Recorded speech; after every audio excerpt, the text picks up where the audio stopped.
Hey everyone, welcome back to the channel. Today is a day I've been waiting for because we finally get an exclusive first look at the brand new 2026 Yamaha YZF-R1. I know a lot of you have been asking about this bike ever since rumors started flying around last year, and trust me, it was worth the wait. Yamaha has really outdone themselves this time, and I'm going to show you everything you need to see.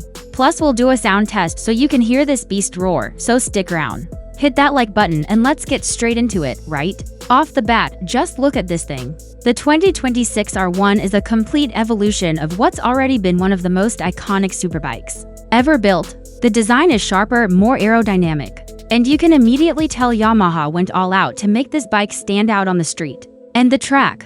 The front fairing is more aggressive with new LED headlights that look like the eyes of a predator. The bodywork is sleeker and it's all about cutting through the air with minimal drag. They've redesigned the tank to give riders a better grip when cornering hard, and the tail section is sharper than ever. The overall ergonomics feel track-focused but still manageable for street riding. Now, under the hood, or should I say under the fairing, Yamaha's made some serious changes. The 2026 R1 still rocks the legendary crossplane inline for engine, but they've refined it even more. The engine now pumps out over 200 horsepower stock, which is just insane for a production bike. They've also improved the cooling system and worked on making the power delivery smoother, yet more aggressive when you really twist that throttle. And get this, the electronics package has been completely revamped. We're talking next-gen ride-by-wire, multiple ride modes, customizable traction control, slide control, wheelie control, launch control, and even an updated Quickshifter that's smoother than ever. For the hardcore track junkies out there,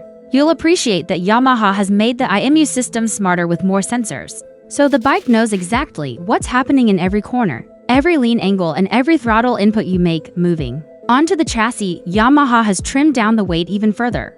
They've used more lightweight materials like magnesium and titanium where possible to bring the weight to just under 200 kilograms wet, which is absolutely mental for a leader bike putting down this kind of power. The frame has been stiffened in just the right areas to give more precise feedback, and the suspension has been upgraded too.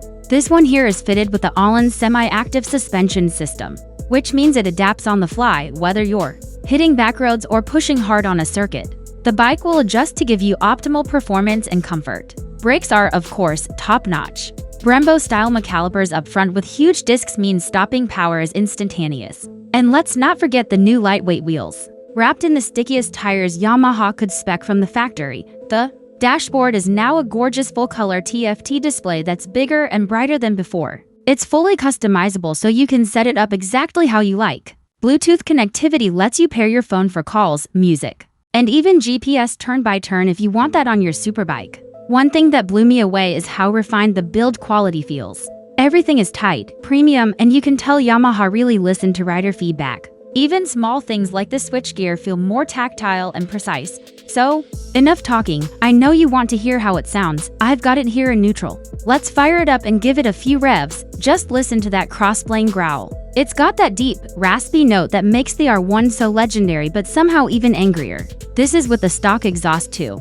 Imagine what this would sound like with a full system or a slip-on. Alright, so what do you think? Drop a comment below and let me know if you'd take this over the new Fireblade, the S1000RR, or the Panigale V4. Personally, I think Yamaha has just raised the bar again for 2026, and I can't wait to get this out on the track for a full ride review. If you enjoyed this first look and sound test, make sure you smash that like button, subscribe if you haven't yet, and hit the bell so you don't miss the next video. Thanks for watching, and I'll catch you on the next ride.